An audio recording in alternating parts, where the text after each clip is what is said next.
మంచిది. దేవునికి మహిమ కలుగునుగాక. ఈ పునరుద్ధాన దినములకు ఏర్పాటు చేయబడిన వాక్య భాగము లూకా సువార్త 23వ అధ్యాయము 33వ వాక్యాన్ని చదువుకుందాం.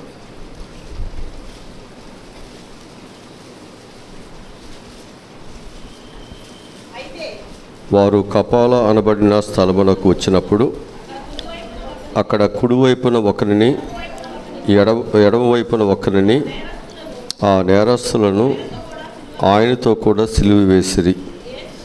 చాలు. ఇక్కడ మనము జ్ఞాపకం చేసుకుంటే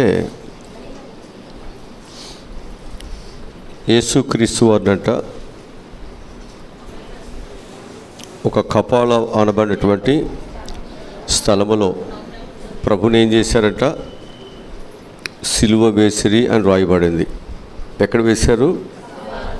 కపాల అనబడినటువంటి స్థలములో ఏం చేశారంట? సిలువ వేశారు. కపాల అనబడినటువంటి స్థలం అంటే దాని పేరు గొలగొతా అని పేరుంది. రెండవది కలువర్ అని కూడా దాన్ని పిలుస్తారు. దాని గురించినటువంటి కొంత వివరణ ఏంటంటే, కపాలము అనగా పుర్రె ఆకారమైనటువంటి ఒక కొండ.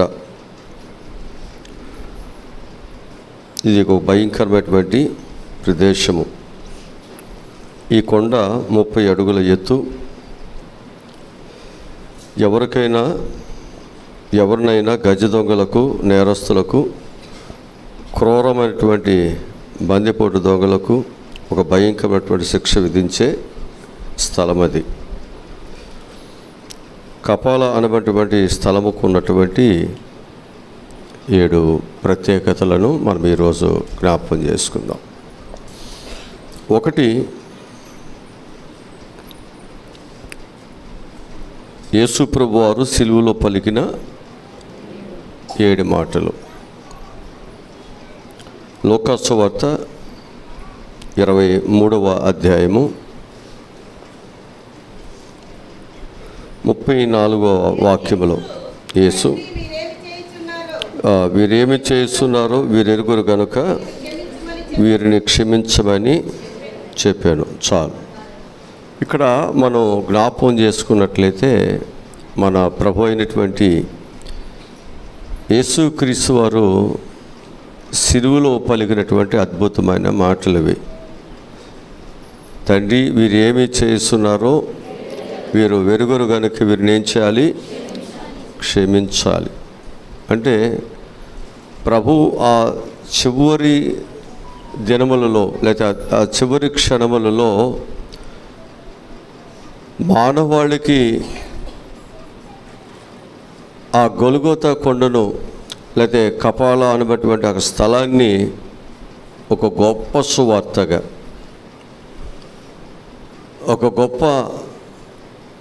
ఒక సువార్త సభగా దేవుడు అక్కడ ఏర్పాటు చేశాడు. అక్కడ ఉన్న వాళ్ళందరూ విశ్వాసులైతే కాదు.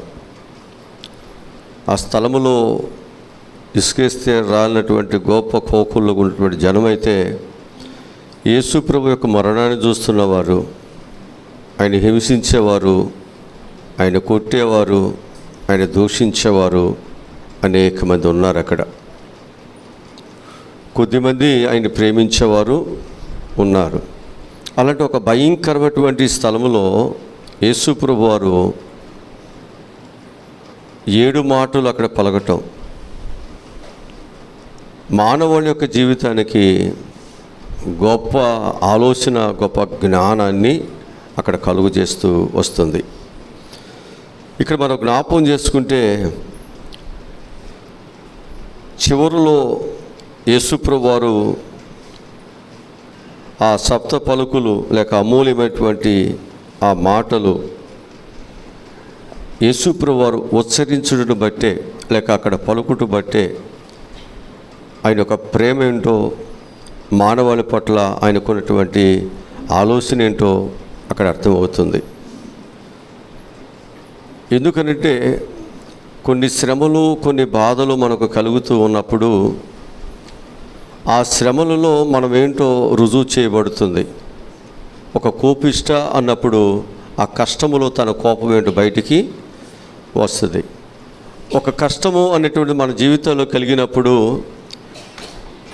అతడు దొంగ అనేటువంటిది కూడా అప్పుడే బయటకు వస్తుంది. తన కష్టము నుండి బయటికి రావటానికి ఏదో ఒక దొంగతనము, ఏదో మోసాలు చేస్తాడు. అంటే ఒక కష్టము అనేది మన జీవితాల్లో మనకు వచ్చినప్పుడు అక్కడ మనలో దాచబడినటువంటిది ఏదైతే ఉందో అది బయటికి, అది నిజ స్వరూపం బయటకు వస్తుంది. ఇప్పుడు యేసుక్రీస్తు వారికి అక్కడ ఒక భయంకరమైనటువంటి కష్టం కలిగింది. ఆ కష్టములో ఆయన నిరూపించింది ఏంటంటే ఇది నిజముగా దేవుని కుమారుడే. మనము కూడా అనేక కష్టాలు, బాధలు ఉన్నాయి మన జీవితాల్లో.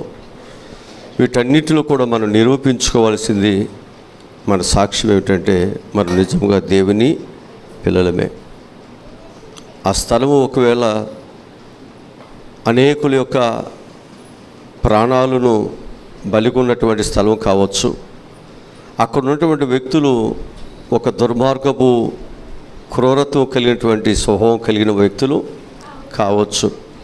కానీ వారి మధ్య మనము ఒక కలువ పువ్వు వలె, ఒక తామర పువ్వు వలె మనం వికసించాలి.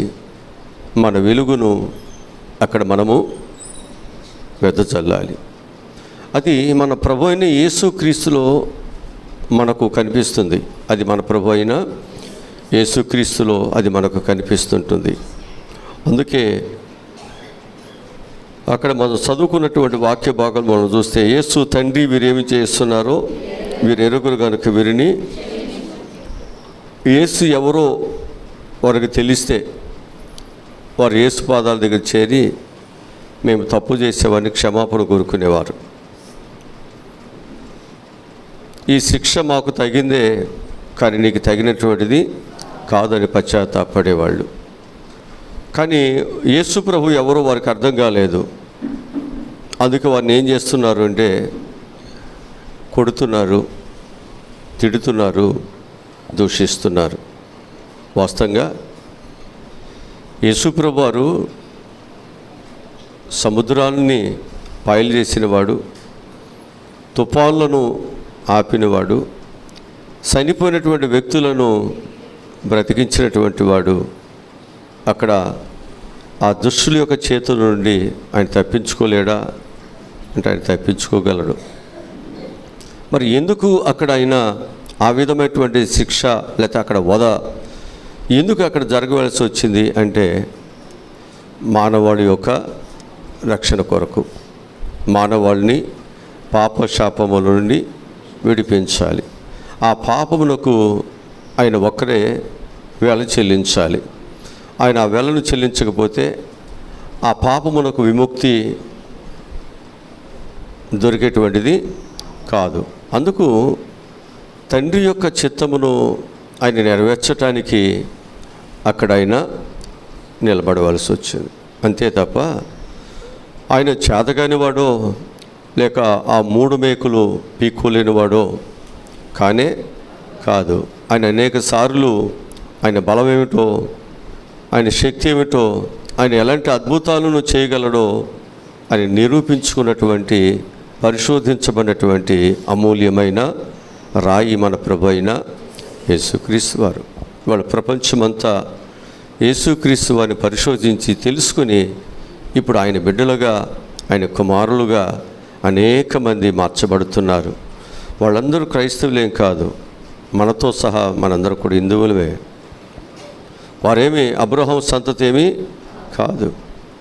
కానీ ఈరోజు మనందరం ఈ విధంగా మార్చబడుతున్నాం గల కారణం ఏమిటంటే ఆయనలో ఉన్న మహత్యాన్ని, ఆయనలో గొప్పతనాన్ని, ఆయన చూపించిన ప్రేమను, మానవాళికి ఆయన చూపించినటువంటి ఆ మంచి మార్గాన్ని ఈరోజు అందరూ జ్ఞాపకం చేసుకుని మనందరూ నడుస్తుంటున్నాం. కనుక మనము కూడా అనేక కష్టాలు, బాధలు ఉన్నప్పటికీ మనందరూ నేర్చుకోవాల్సింది ఏమిటి అంటే పరిస్థితులను, కష్టాలను మనము ఒక ఎన్నతైవునిగా భావించొద్దు. కానీ ఆ కష్టాలలో దేవుని ప్రేమను మనం అక్కడ చూపించగలిగితే శత్రువులు సహితము మారిపోతారు. శత్రువులు సహితం ఏమైపోతారు? మారిపోతారు. ఒకరోజు ఉంది, నీ త్యాగాన్ని, నీ ప్రేమను ఈరోజు గుర్తించలేకపోవచ్చు, ఒకరోజు ఖచ్చితంగా గుర్తిస్తారు. వారు గుర్తించేంత వరకు మనం ఏం చేయాలి? చీకటిలో వెలుగు ప్రకాశిస్తూనే ఉండాలి. చీకటి గుర్తించేంత వరకు, చీకటి మనుషులు గుర్తించేంత వరకు వెలుగు సంబంధమైన మనం ఏమవుతుండాలి? ప్రకాశిస్తూనే ఉండాలి. ఇది మన సాక్ష్యం. అందుకే ప్రభు అక్కడ ప్రకాశమానాన్ని తన సాక్ష్యం ద్వారా, తన మాటల ద్వారా ఆయన చూపిస్తున్నాడు. కనుక భర్త ద్వారా, అత్తమామల ద్వారా, ఇరుగు పొరుగు వారి ద్వారా అనేకమైన పరిస్థితులు మన మీదకు వస్తున్నప్పుడు మన సాక్ష్యాన్ని అక్కడ మనము చూపించాలి. ఎందుకని రాత్రి చెప్పాం, మనం గవిడి వెలుపల లేము, మన లోపల ఉన్నాం. దేవుని పిల్లలుగా ఆయనలో ఉన్నాం, ఆయనకి వేరుగా మనము లేవు. కాబట్టి ఆయన ఏ విధముగా ఆయన యొక్క సాక్ష్యాన్ని ఆయన నిరూపించుకున్నారో మనము కూడా అదే విధానాన్ని మనం కొనసాగించగలిగితే ఖచ్చితంగా దేవుని కృప నీకు ఇస్తాడు. అది గొల్గొతా కొండ లేకపోతే కపాల స్థలము అనేటువంటి ఆ కలువరి కొండ ఈరోజు అనేకులకు రక్షణ కొండగా అయిపోయింది. ఒకప్పుడు అది ఏమని చెప్పవచ్చు అంటే ఒక శ్మశానం అని చెప్పుకోవచ్చు, లేకపోతే ఒక శిక్షా విధిని విధించేటువంటి ఒక స్థలమని చెప్పుకోవచ్చు. కానీ ఈరోజు ఆ స్థలము అనేకులకు ఆశీర్వాదకరమైన స్థలముగా మారిపోయింది. అనేకులు దాన్ని దర్శిస్తున్నారు. ఆ సిలువను, ఆ స్థలమును గురించి ఇవాళ గొప్పగా మాట్లాడుకుంటున్నారు. కారణం ఏంటో తెలుసా? ఆ స్థలములో ప్రభు అయిన యేసుక్రీస్తు వారు చూపించిన ఆ ప్రేమ మాత్రమే. హల్లెలూయా. కనుక మనము కూడా ఒక భయంకరమైన వ్యక్తుల మధ్య ఉండొచ్చు కుటుంబంలో, కానీ మనం ఏం చేయాలి?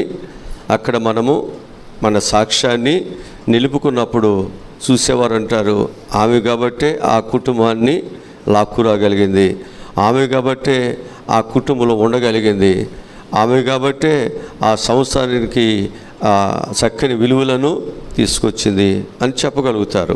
మనిషి లేకపోయినా సాక్ష్యం ఉంటుంది, మనిషి లేకపోయినా ఆ వ్యక్తిత్వం అక్కడ నిలిచి ఉంటుంది. చూడండి, ఆ అక్క ఎలా ప్రార్థన చేసేదో ఇవాళ అలాగే చేస్తున్నారు, ఆమె ఎలా బ్రతికిందో ఇవాళ అలాగే బ్రతుకుతున్నారు. మనిషి యొక్క జీవితంలో మనిషి చనిపోవచ్చు, కానీ మనిషి యొక్క క్రియలు చనిపోవు, మనిషి యొక్క బ్రతుకు చనిపోదు. అది ఎల్లకాలం. యేసుప్రభువు వారు ఆయన చేసిన క్రియలు ఇప్పటికీ భూమి మీద శిష్యులు చేసినవి కదా, వాళ్ళందరూ చనిపోయారుగా. యేసుప్రభు తిరిగి లేశారు, శిష్యులైతే చనిపోయారు, కానీ వారి క్రియలు ఏం చేస్తారు? ఇప్పటికీ మనం జ్ఞాపకం చేసుకుంటున్నాం, వారి భక్తిని జ్ఞాపకం చేసుకుంటున్నాం. వారు మానవాళి కొరకు దేవుడు అప్పగించేటువంటి కార్యాలు వారు ఏ విధంగా జరిగించారు అవన్నీ జ్ఞాపకము చేసుకున్నాం. మనము కూడా ఈ సంఘములో మనం ఎవరూ శాశ్వతమైన వారిమి కాదు. ఎప్పుడు మన జీవితాలు ముగించబడుతూ మనకెవరికి తెలియదు, కానీ రక్షించబడిన మనము చక్కని సాక్ష్యాన్ని మాత్రము ఈ స్థలంలో విడిచిపెట్టి వెళ్ళాలి. మనం నువ్వు డబ్బులు సంపాదించకపోయినా పర్వాలేదు, నువ్వేమీ చేయకపోయినా పర్వాలేదు, కానీ మంచి పని మాత్రము, మంచి సాక్ష్యాన్ని మనం కలిగి ఉండాలి. ఇది నీ జీవితానికి అవసరం, ఇది నీ బ్రతుకుకు అవసరం.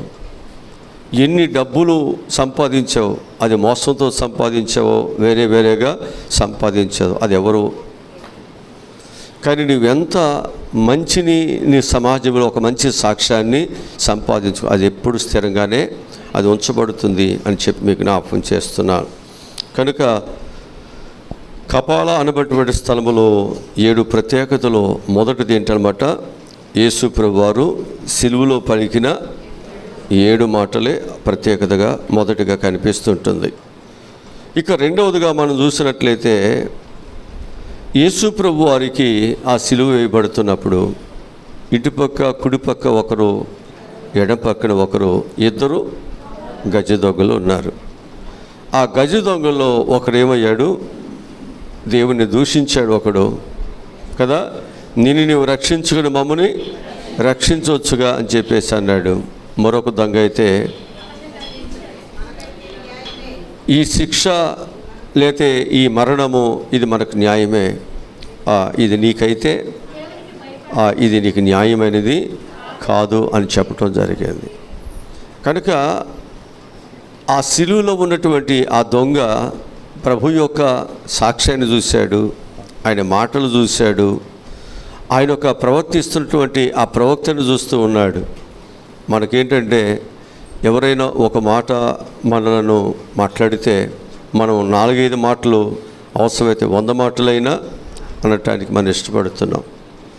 ఒకవేళ ఆ చనిపోయేటువంటి స్థితిలో, ఆ దెబ్బలతో అవమానంతో చనిపోయేటువంటి ఆ స్థితిలో కొట్టేవారిని భయంకరంగా తిడతారా? అనుకుందాం, భర్త భార్యను కొడుతున్నాడు అనుకుందాం. భార్య ఏం చేస్తుంది? కొట్టునైనా నీ పాప చెప్పొద్దా? కొట్టలేకపోతే నోటితో 100 మాటలని ఆయన గాయపరచుద్ది. ఒక మాట కాదు, కొట్టలేకపోతే. కొట్టగలిగితే కొట్టుద్ది, పోనీ కొడుతూ కూడా రకరకాలు. అది భర్త దగ్గరైనా, అత్తగారి దగ్గరైనా, సొంత అక్క చెల్లి కొట్టుకునేటప్పుడైనా, అన్నదమ్ములు కొట్టుకునేది సహజంగా ఈ మాటలన్నీ వస్తాయి. కానీ యేసుప్రభు వారెవరో తెలియదు. కానీ యేసుప్రభుని భయంకరంగా శిక్షిస్తున్నారు, కానీ ఆయన నోరు తెరవలేదు కదా. ఇవన్నీ ఎవరు చూస్తున్నారు? అక్కడ ఉన్న వాళ్ళందరూ చూస్తున్నారుగా. అక్కడ ఉన్న వాళ్ళందరూ మారు మనసు పొందురుగా, ఆయన కొట్టాలి, సిలువ వేయాలని కేకలు వేసేవాళ్ళు. వీళ్ళందరూ ఆయన చూస్తున్నారు. చూసి ఒక గజ్జి దొంగ ఏమైపోయాడు?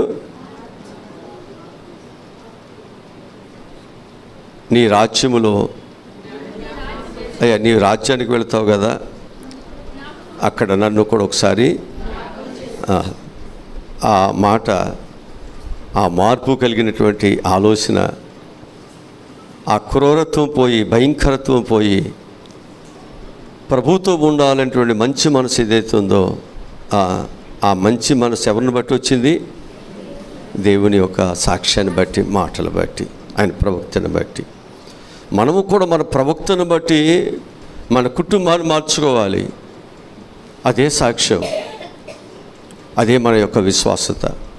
అది ఎప్పుడైతే మనం నేర్చుకోగలుగుతున్నామో, అదే అలవర్చుకోగలుగుతున్నామో, మనము కొంతవరకైనా శత్రువులను మనం తగ్గించుకోవచ్చు. కొంతవరకైనా మనము దేవుని పిల్లలుగా మనం ముందుకు వెళ్ళటానికి అవకాశం అనేది ఉంటుంది. ఎందుకంటే శత్రువు ఎల్లకాలం శత్రువుగా ఉండకూడదు. ఆ శత్రువుని మన మిత్రులుగా తీసుకోవటానికి ఖచ్చితంగా మనం వారితో మాట్లాడాలి. కొన్నిసార్లు శత్రువు వచ్చినప్పుడు మనం మాట్లాడుతున్నప్పుడు ఆ శత్రువు ఏమనుకుంటాడంటే, వీడు పిచ్చోడు అనుకుంటా, అన్నీ నాకు చెప్తున్నాడు అనుకుంటారు. కానీ ఆ శత్రువు పట్ల ఆ ప్రేమను చూపిస్తున్నాడు. నేను శత్రువును అయినప్పటికీ కూడా అన్ని విషయాలు నాతో షేర్ చేసుకుంటున్నాడు అంటే అతను ఏం చేసుకోవాలంటే, ఆయన అంత మంచివారు లేరు అని అర్థం చేసుకోవాలి. దానికి బదులు దానిని అపార్థం చేసుకుంటే ఆయన సాక్ష్యాన్ని, ఆయన విశ్వాసతను తాను ఇంకా గుర్తించలేకపోతున్నాడు అనేది మనకు అర్థమవుతుంది. కనుక మనిషి యొక్క జీవితంలో ఏంటి అర్థం చేసుకోవాల్సింది అంటే, యథార్థతను అర్థం చేసుకోవాలి, సత్యాన్ని అర్థం చేసుకోవాలి. అతని శత్రువు అని చెప్పి మర్మాలతోనో లేకపోతే మనసులో ఒకటి పెట్టిన పైకి ఒకటో మాట్లాడాల్సిన స్థితి లేదు. అప్పుడు ఏమవుతుందంటే, నీ సాక్ష్యాన్ని అక్కడ కోల్పోతున్నావు. సాక్ష్యాన్ని కోల్పోవద్దు, విశ్వాసతను కోల్పోవద్దు. ఎవరైనప్పటికీ కూడా నీ యథార్థత, నీ భక్తి ఏదైతే ఉందో దాన్ని జాగ్రత్తగా మనం చూపించుకోవాల్సిన అవసరం మన మీద ఉంచబడి ఉంది. వాక్యముల నుంచి ఒక మాట నేను మీకు చూపిస్తాను. యోహాను సువార్త 19వ అధ్యాయము 18వ వచనం చదువుదాం.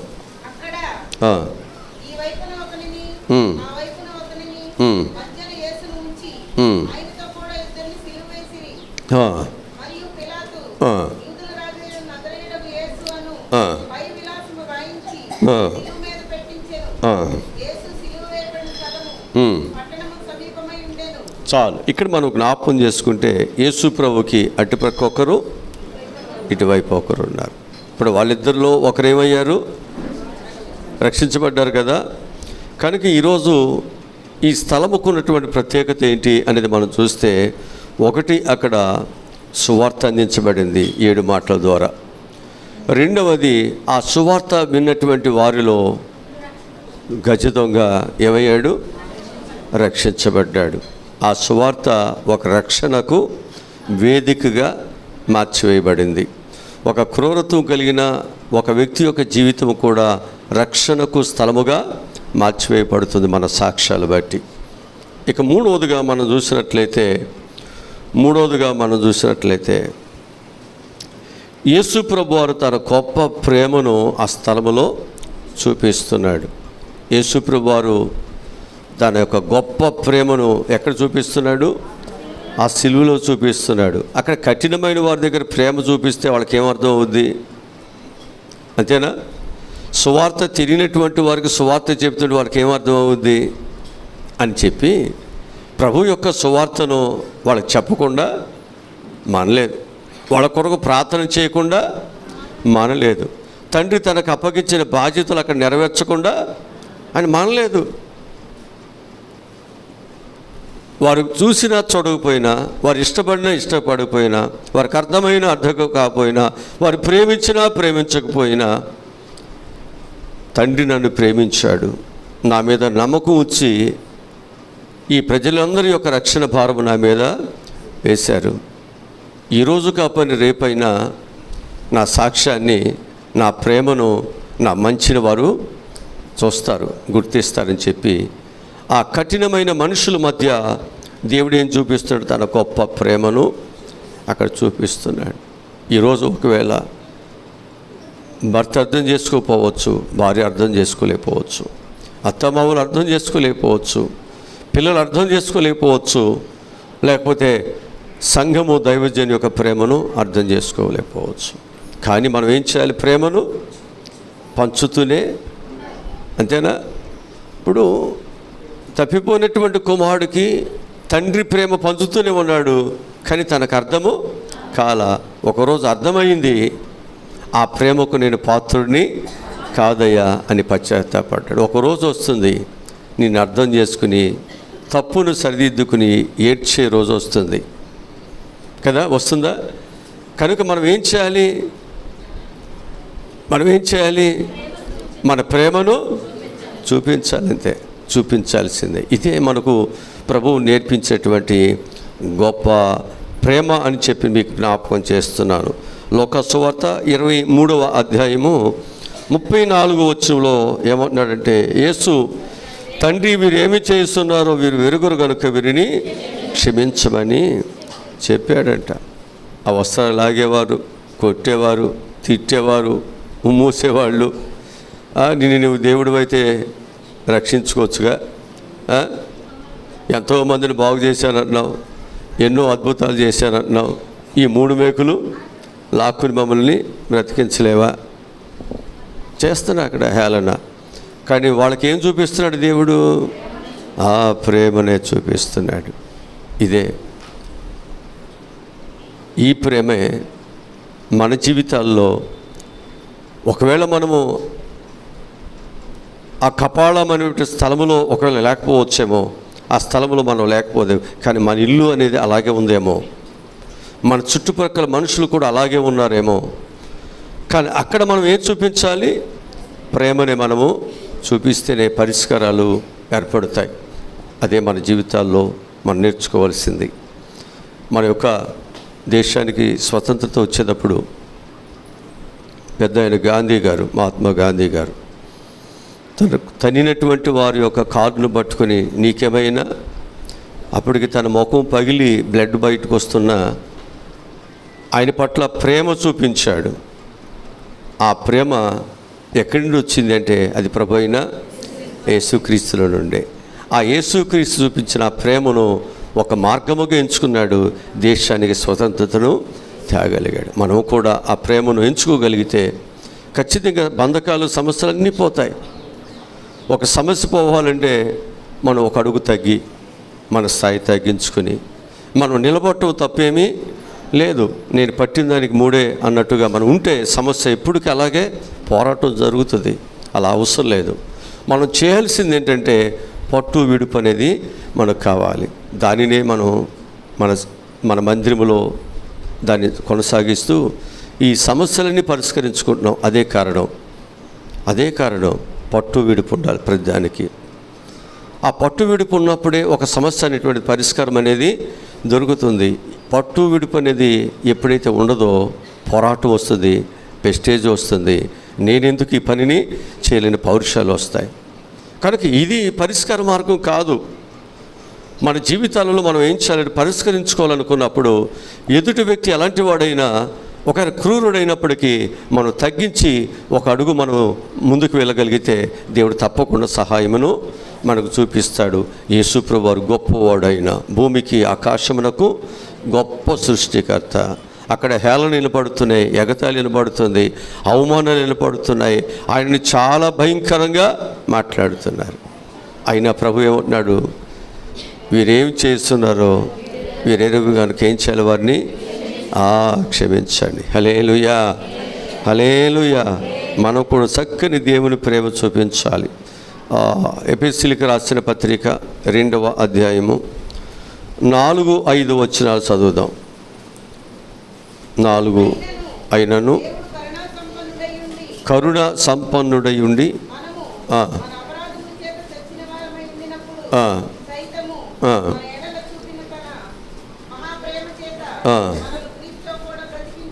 చాలు. ఇక్కడ ప్రభు ఏం చేస్తున్నాడు, తన దయ చూపిస్తున్నాడా?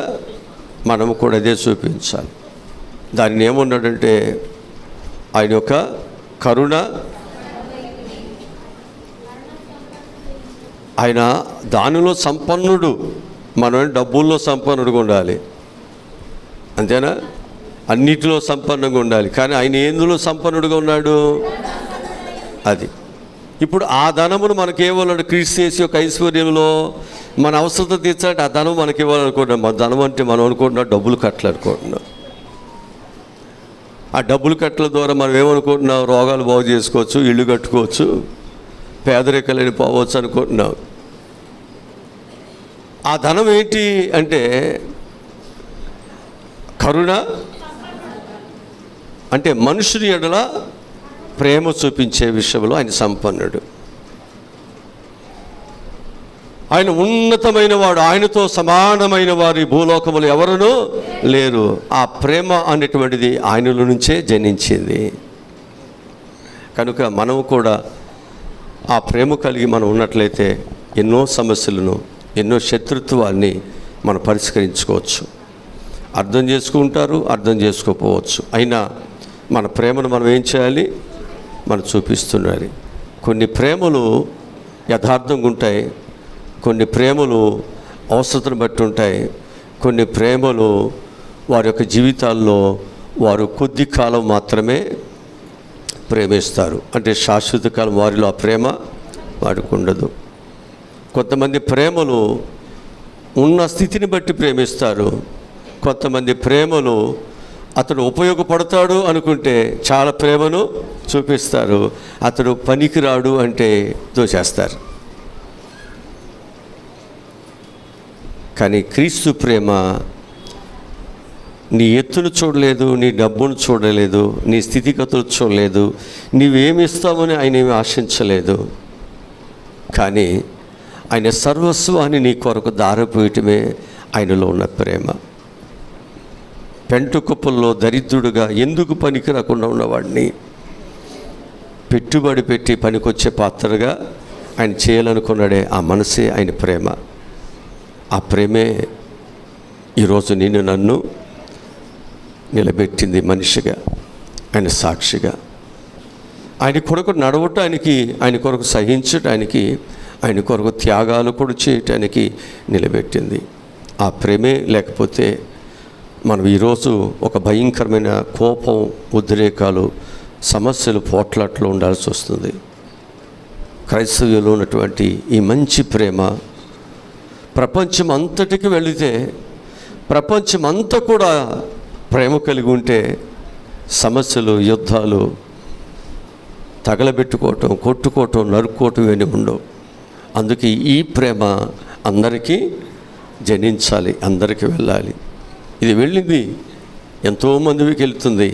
ప్రభు అంటున్నాడు, తండ్రి వీరు ఏమి చేస్తున్నారో వీరెరుగురు కనుక వీరిని క్షమించండి అన్నప్పుడు ఆ మాట, ఆ ప్రార్థన, ఆయనలో ఉన్న ఆ ప్రేమను చూస్తున్నటువంటి వారందరూ, ఆయన పొడిసేవారు రక్షణ పొందారు, ఆయన పక్కన దొంగలు రక్షణ పొందారు, ఆయనని దూషిస్తున్న వారందరూ కూడా రక్షణ పొందారు. ఎంత అద్భుతమో తెలుసా? నీకు తెలుసా? మనం ఓర్చుకుంటే కోడిగుడ్డు అవుతుందా? ఓర్చుకుంటే ఆ ప్రేమ నీకు ఓర్పు నేర్పుతుంది. ఆ ఓర్పు నిన్ను ఒక ఉన్నతమైన స్థానానికి తీసుకెళ్తుంది అనే విషయాన్ని నేను మీకు జ్ఞాపకం చేస్తున్నాను. యోహాను సువార్త 15వ అధ్యాయము 12, 13 చదువుదాం, వచనాలు చదువుదాం.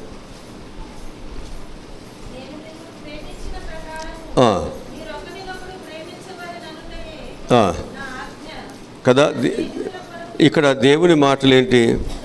నేను మిమ్మలను, అంతేనా? ప్రేమ ముందు ఇచ్చారు కదా, తర్వాత ఏమంటున్నాడు? మీరు కూడా ఒకరినొకరు ప్రేమించు, నా ఆజ్ఞ.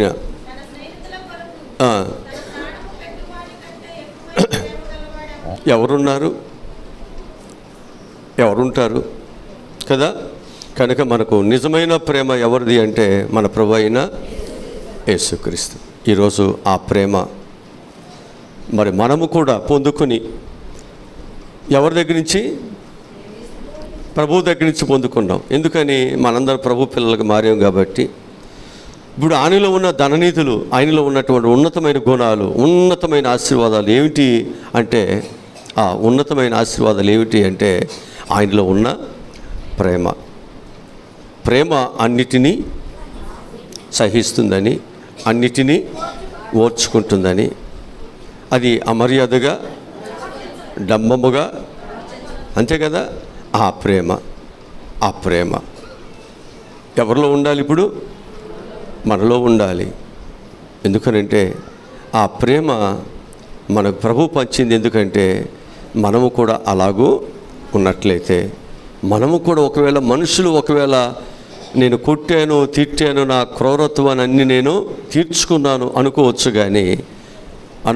కానీ నీ పట్ల, కానీ ఒకరోజు నేను చేసింది తప్పు అనేది వారు పశ్చాత్తాపడతారు. ఈరోజు నీకు అది అవమానముగానో, అదొక కొంచెం కష్టముగానో, ఇబ్బందిగానో ఉండొచ్చు.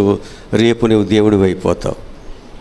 బ్రతికితే అలాగే బ్రతకాలండి, ఆ పాస్టర్ గారిలా బ్రతకాలండి, లేకపోతే ఆ సంఘంలో ఉన్న విశ్వాసిలాగా బ్రతకాలండి అంటారా లేదా? అంటారు. ఇవాళ నీకు అర్థం కాలేదు, రేపు అర్థమవుతుంది, ఖచ్చితంగా అర్థమవుతుంది. భార్య ప్రేమ అర్థమవుతుంది, భర్త ప్రేమ అర్థమవుతుంది, కష్టం అర్థమవుతుంది, పిల్లల ప్రేమ అర్థమవుతుంది, దైవజనుల ప్రేమ అర్థమవుతుంది, దేవుని ప్రేమ కూడా ఖచ్చితంగా అర్థమవుతుంది. అప్పుడు వరకు మనం ఏం చేయాలి? మనలో ఉన్న సువాసన, ఆ ప్రేమను వెదజల్లుతూనే మనం ఉండాలి. అదే మనకు వాక్యము నేర్పిస్తున్నటువంటి గొప్ప పాఠం. ఇక 4వదిగా మనం చూసినట్లయితే, తనకు దగ్గరగా ఎవరు ఉన్నారని ప్రభు చూసిన స్థలం. తనకు దగ్గరగా ఎవరు ఉన్నారు అని ప్రభు చూసిన స్థలం అది. ఇప్పుడు ద్రాక్షరసం, రొట్టెలు, భోజనాలు, స్వస్థతలు, లేకపోతే అప్పులు తీర్చబడతాం, జనాలు ఉంటారు అక్కడ. ఇప్పుడు ఇక్కడ ఉండాల్సింది ఇప్పుడు చంపబడుతున్నప్పుడు, హింసించబడుతున్నప్పుడు, కష్టాలు ఇక్కడ ఉండాలి. ఇప్పుడు ఎవరు ఉన్నారు? నిజమైన స్నేహితుడు ఎప్పుడు ఉంటాడు? కష్టాలలో ఉంటాడు, అంతేనా? నిజమైన స్నేహితుడు ఎప్పుడు ఉంటాడు? కష్టాల్లో ఉంటాడు. అది నిజమైన స్నేహితుడు కాకపోతే, అన్నీ ఉన్నప్పుడు. తప్పిపోయిన కుమారుడి దగ్గర స్నేహితుడు అట్లాంటి వాళ్ళే. ఆయన దగ్గర అన్నీ ఉన్నప్పుడు, మేమున్నా నీకేం పర్వాలేదు అన్నారు. ఆయన దగ్గర అన్నీ అయిపోతే ఒక్కడ కూడా ఆయన్ని ఆదరించాం. అర్థమవుతుందా? ఇప్పుడు ప్రభువారంట కష్టాల్లో ఉన్నారు. అసలు ఇప్పుడు నా దగ్గర ఇంత జనసమూహము, ఎంతోమంది వచ్చేవాళ్ళు ఏరి ఇప్పుడు ఎక్కడ ఉన్నారు చూస్తున్నాడంట. వాక్యంలో చూపిస్తాను చూడండి. యోహాను సువార్త 19వ అధ్యాయము 25, 26 వచ్చిన చదువుదాం.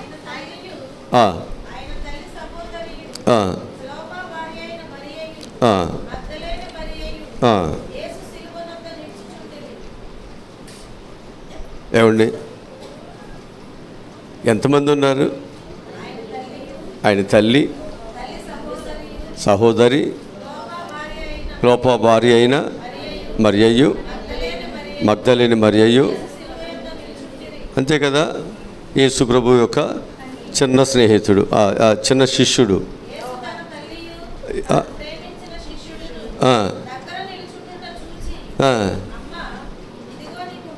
అన్నాడా? దగ్గరగా ఎవరున్నారు ఇప్పుడు? కష్టాలు చూశాడా ప్రభు?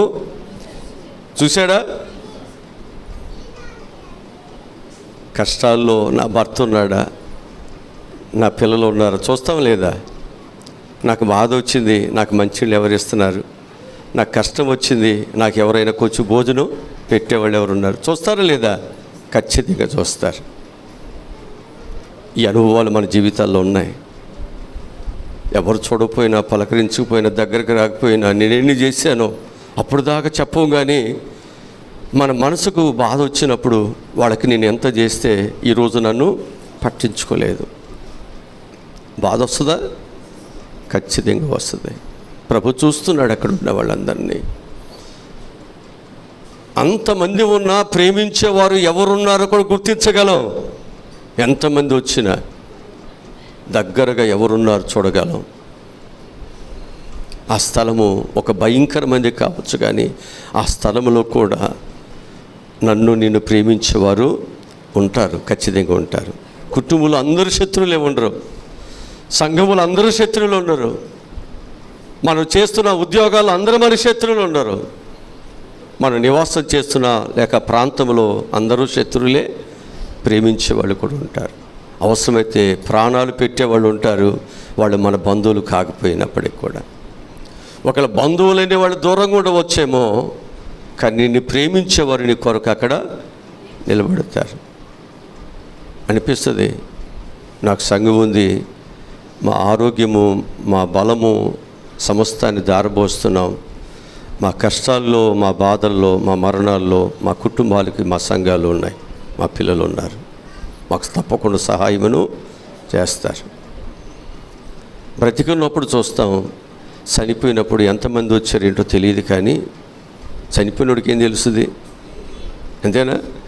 ఆ బ్రతికున్నటువంటి పార్షమ్మ గారికో లేకపోతే పాస్టర్ గారికో ఆ పిల్లలకో తెలుస్తుంది. ప్రక్కన వాళ్ళు అనుకుంటారు, ఆయన అంత సేవ చేయబట్టి ఇంతమంది వచ్చారండి, ఇంత ప్రేమ చూపిస్తున్నాడండి. బ్రతికున్నప్పుడు కూడా ప్రేమలు, ఆయన కష్టం వచ్చినప్పుడు లేక బాధలు వస్తున్నప్పుడు, ఇబ్బందులు వచ్చినప్పుడు తన పక్షాన నిలబడుతున్నారే, ఆ కష్టకాలంలో, ఆపత్కాలంలో ఉన్న వాళ్ళే నిజమైన స్నేహితులు. ప్రభు నేర్పుతున్న పాఠాలు ఇవన్నీ. ఈరోజు మన యొక్క జీవితాల్లో మనము నేర్చుకోవాల్సినటువంటి విలువైనటువంటి మాట ఏమిటంటే, మనకు దగ్గరగా ఎవరు ఉన్నారు? మనకు ప్రభు ఉన్నాడా? లోకం ఉందా? సాతాడు ఉన్నాడా? నీ కష్టాలలో, నీ ప్రాణాపాయ స్థితిలో, నీ వ్యాధులలో నీకు ఎవరు తోడుగా ఉండి నీకు సహాయమును దయచేసి నిన్ను ఆ బాధ నుంచి విడిపించారు? ఇంత మంచి ప్రేమ కలిగిన దేవుణ్ణి మనం ఎలాగూ ఆయన్ని దూషించగలం? ఆయనకి వేరుగా ఎలా ఉండగలం? జాగ్రత్తగా మనం ఆలోచిస్తే మనకు ఒక మంచి స్థితి అనేది చక్కగా మనకు చెడులో కూడా కనిపిస్తుంది.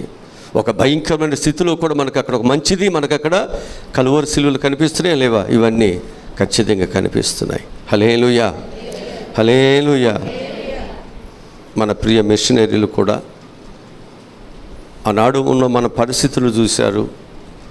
ఇక్కడ మనం ఏదో వాళ్ళకి ఇస్తామని, మన కానుకల కొరకో లేకపోతే మనం ఏదో వాళ్ళకి సహాయం చేస్తామని ఇక్కడి నుంచి పోగేసుకుని వెళ్ళటానికి వాళ్ళు రాలేదు. కానీ మన దుర్భరమైన స్థితి ఏదైతే ఉందో, చదువు లేదు, అజ్ఞానము, పరిశుభ్రత లేదు, ఇల్లు లేవు, సమాజంలో అట్టడుగునున్నాం, విలువలేని ఒక జీవిత విధానము, మన బ్రతుకులు, నాది అనుకోవటానికి కూడా హక్కు లేని జీవితాలు మన బ్రతుకులు. వారు ఏది అడిగినా ఇచ్చేయాల్సినటువంటి స్థితి. బిడ్డలను అడిగిన ఇచ్చేయాలి, భార్యని అడిగిన ఇచ్చేయాలి, బంధువులు వచ్చిన ఇచ్చేయాలి, వాళ్ళకి అందముగా ఏది కనిపించినా మన చెట్టునున్న పండు కూడా వాళ్ళకి ఇచ్చేయాల్సిందే. అలాంటి ఒక దుర్భరమైన స్థితిలో మనం ఉన్నాం. వాళ్ళు వచ్చి ఇక్కడికి వచ్చి మనకి ఇంత గొప్ప కృప ఇచ్చారు. ఈరోజు మనకు జ్ఞానం వచ్చింది, ఉద్యోగాలు వచ్చినాయి కదా, వాళ్ళు ఇల్లు కట్టుకున్నాం, పరిశుభ్రత వచ్చింది, ఎంత ఉన్నతమైన స్థితి. ఇవన్నీ మనం జ్ఞాపకం చేసుకుంటే కదా దేవుడు చేసిన ఉపకారములు. అందుకే మనం ఆ ప్రియ మిషనరీ వాళ్ళు మన ప్రాంతాన్ని విడిచి దరిదాపు 100 సంవత్సరాలు వెళ్ళిపోయినప్పటికీ వారిని ఇక జ్ఞాపకము చేసుకుంటున్నాం. వారి ప్రేమ, వారి త్యాగములు. మరి ఎంతోమంది హాస్పిటల్లో డాక్టర్లు, నర్సులు, ఆయాలు రకరకాలటువంటి పనులలో వారు పోషించబడుతున్నారు. మన పిల్లలు ట్రైనింగ్ దానిలో చేశారు, దానిలో డాక్టర్లు, దానిలో నర్సులు. ఒకప్పుడు ప్రభుత్వాల నుండి మనకి ఏమీ రానటువంటిది వీళ్ళు ఇచ్చేశారు మనకన్నీ. మనకు ఆయా భోజనం పెట్టారు, వస్త్రాలు ఇచ్చారు కదా, మన గృహాలు ఇచ్చారు, బ్రతకటానికి కావాల్సిన రిక్షాలే కావచ్చు, లేకపోతే పాడి పశువులే కావచ్చు, రకరకాల సౌకర్యాలు మనకు కలుగు చేశారు. తండ్రి లేకపోయినా వారికి పెన్షన్ ఇచ్చేవాళ్ళైనా మన ఊర్లో కూడా ఉండి చదువుకున్నారు, వాళ్ళు కూడా చదువుకున్నారు, పెన్షన్ ఇచ్చేవాళ్ళు, వాళ్ళు ఉన్నతమైన స్థితిలో ఉన్నారు. మన యొక్క స్థానికమైన మన మందిరాన్ని మనం మర్చిపోవద్దు. నీకు ఏ స్థితి కలిగినా ఇప్పుడు నేను ఎక్కడ ఉన్నా నాకు ఒక మందిరం, నాకు ఒక ఊరు, నాకు ఒక స్వజనులు నాకున్నారు. ఇప్పుడు నేనేం చేయాలి? నేను వాళ్ళు మర్చిపోవచ్చా కదా? కనుక నేను మా ఊర్లో చర్చి కడుతుంటే నేను ఇవ్వాల్సిన దాన్ని వాళ్ళకి నేను ఇచ్చాను. ఎంతని తర్వాత సంగతి, వాళ్ళకి ఇవ్వాల్సింది ఇచ్చాను. అది నా శక్తికి మించే ఇచ్చాను. ఏదో చిన్న అమౌంట్ ఇవ్వలేదు, పెద్ద అమౌంట్ ఇచ్చాను నేను వాళ్ళకి. ఎందుకు ఈ విషయాలు చెప్తున్నాను అంటే, మనము మన యొక్క జీవితాల్లో దేవుడు మనకి ఈరోజు ఈ మేలుని, ఈ స్థితిని మనం కలిగి ఉన్నామంటే మనకు పునాది ఎక్కడ? ఏ శ్రమల నుండి మనం ఈ స్థాయికి వచ్చాం? యేసు ప్రభువు ఆ శ్రమలలో ఆయన ప్రేమను చూపించాడు. ఆ ప్రేమలో ఎవరైతే దగ్గరగా ఉన్నారో వాళ్ళకి కొన్ని బాధ్యతలను అప్పగిస్తున్నాడు. అన్నీ పంచేటప్పుడే అందరూ ఉంటున్నారు, బాధ్యతలు తీసుకుని మోసేటప్పుడు మాత్రం కష్టాలు పడాల్సినప్పుడు ఎవరు ఉండరు. తల్లి ఏమంటుందంటే, ఈ పిల్లలు నా పిల్లలు కాదు, రెండో సంబంధం చేసుకున్నప్పుడు. మొదటి సంబంధం పిల్లలు నా పిల్లలు కాదంటది. ఆ పిల్లలు కథ పైకి వచ్చి కథ ఉద్యోగాలు చేస్తూ ఉంటే నా పిల్లలే కాంటది సంపాదించేటప్పుడు. మిగతాప్పుడు ఆ పిల్లలు పట్టించుకోదు. చాలా భయంకరమైనటువంటి ఆ ప్రేమలు లోకంలో చూస్తున్నాం మనం. జాగ్రత్త. ప్రభు యొక్క ప్రేమను మనం చూస్తే చాలా ఉన్నతంగా ఉంది. ప్రభు వారు ఏం చేస్తున్నాడు? తన దగ్గరగా ఎవరు ఉన్నారో ఆయన జాగ్రత్తగా చూసుకున్నాడు. ఈ ఉపవాస కుడికల ద్వారా మనం దేవునికి ఏమవ్వాలి? దినదినము దగ్గరగా ఉండాలి, దూరంగా ఉండాలా? అదేనండి, దగ్గరగా ఉండాలి. దగ్గరగా ఉండాలంటే మనం దూరం చేసేది ఏదైతే పాపం ఉందో దాన్ని ఏం చేయాలి? దాన్ని తొలగించుకుంటే ఇంక కొంచెం దగ్గరికి, దాన్ని తొలగించుకుంటే ఇంక కొంచెం దగ్గరికి వస్తావా లేదా? వస్తాం.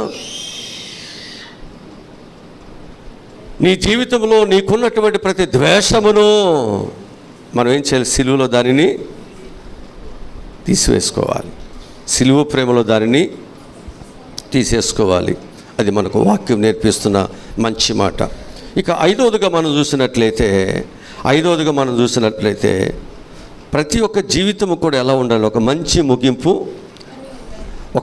ముగింపునకు కారణమైన స్థలముగా ఉంది అది.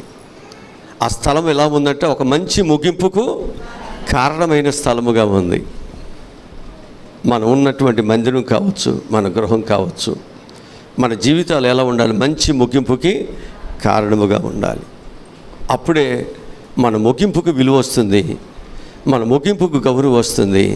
లేకపోతే మన బట్టలకో, మన నగలకో, మన గృహాలకో, మన చదువులకు విలువ రాదు.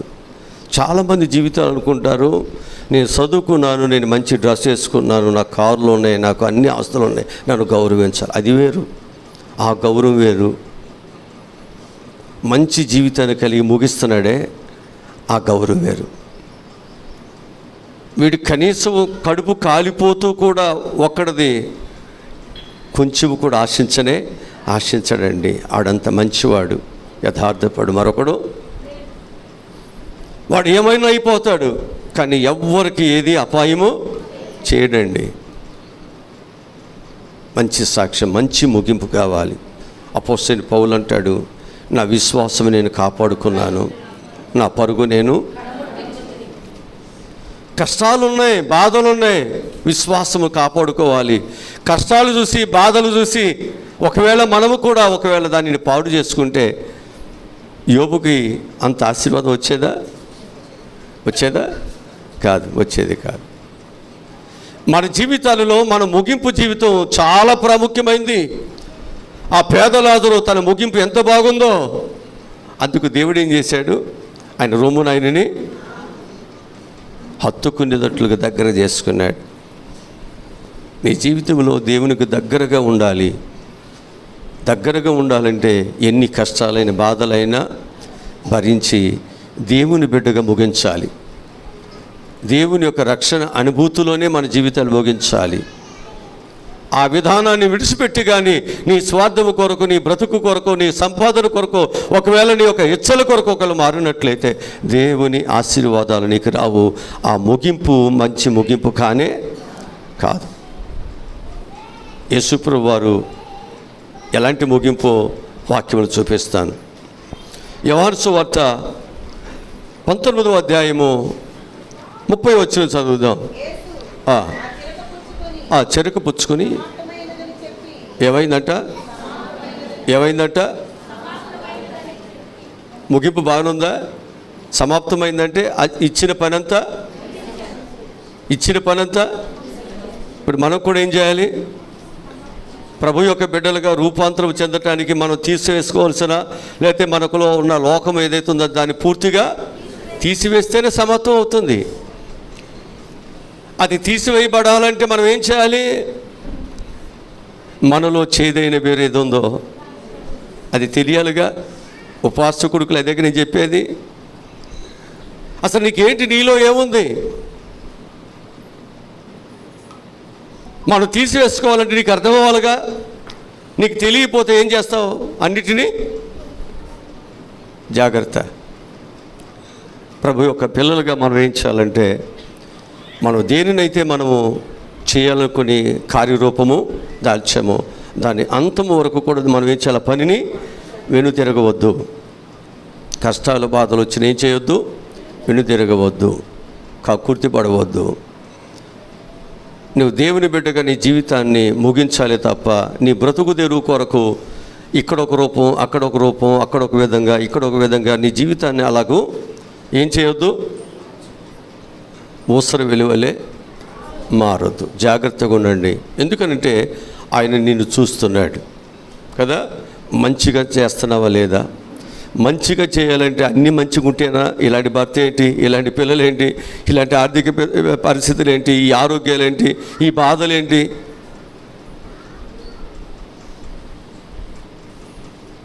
వీటిలో కూడా నువ్వేం చేయాలి?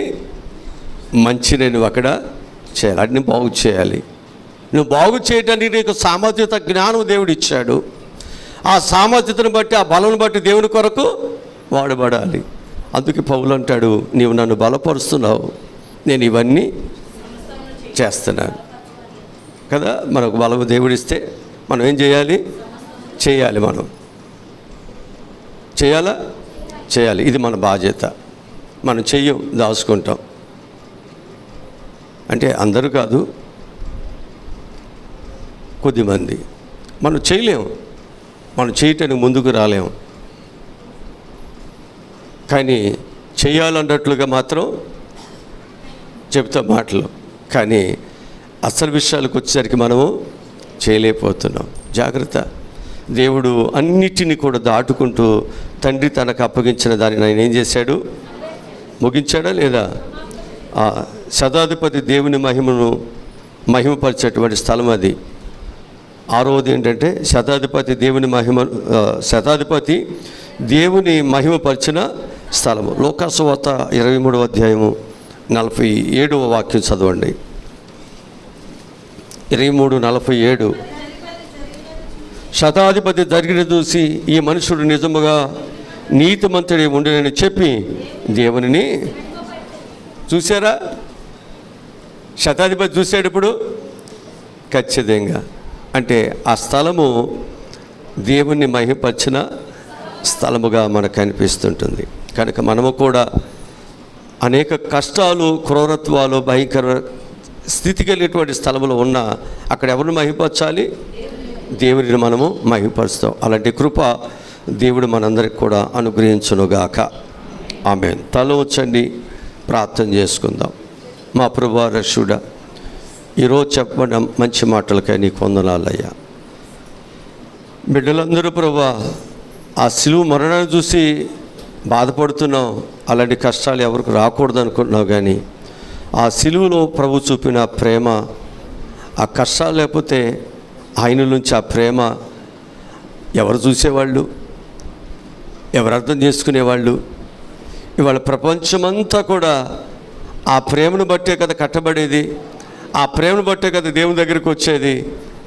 కనుక కష్టాలలోనే నీవేంటో నిరూపించేది, నీ భక్తి ఏంటో. నువ్వు దేవునికి దగ్గరగా ఉండవుగా, దూరంగా ఉండవా?